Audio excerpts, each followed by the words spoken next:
When we think about relevancy, we're talking about focusing on how you're going to make your customers' lives easier, not the what, or not a list of your services or the features, right? You also want to study your customer and think about their unique problems and requirements. And by that, I mean a customer who is maybe new in their business is going to have different needs or requirements than somebody who is a seasoned customer, or somebody who's been in business for a long time. Also, the position that they hold in that business, it will affect it as well. If you're talking to a decision maker versus if you're talking to just your main point of contact. And when you're thinking about being relevant, remember, you guys are the experts. You're sort of at the doctorate level of your managed service provider knowledge, but the folks that you're talking to are at maybe like a 5th grade understanding of the technical pieces of their business. That's why they need you.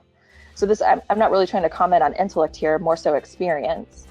So when you're talking to them and you're breaking down some of the challenges that they may run into and the way that you're able to help them with those challenges, you want to start at the beginning and not assume any basis of understanding. They may know a lot about tech, or they may not know anything. And you have to assume sort of the lowest common denominator. When we think about this next point here, quantified value.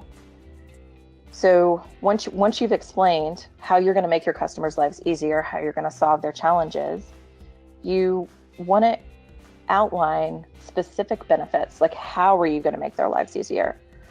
So we think about a value proposition, like a bad one might say, or not really a bad one, a poor one might say, we help you succeed in business. That's great, right? But how? Like, what does that mean?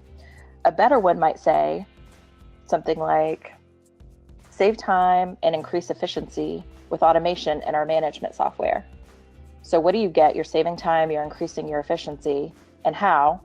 With our automation and management software. So you're tying the two together. So a value proposition is sort of the distinguishable aspect of your business or the services that you provide.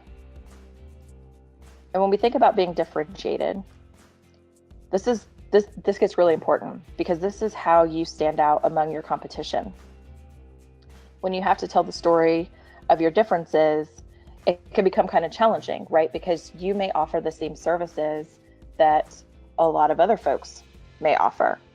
But this is where we tell what makes you unique.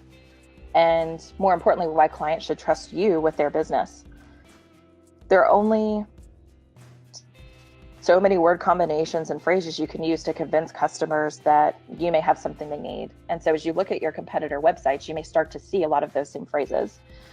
So when we think about being differentiated, this is sort of your moment to say, not like you have a problem and I have a solution, but I am the best choice to solve this problem for you.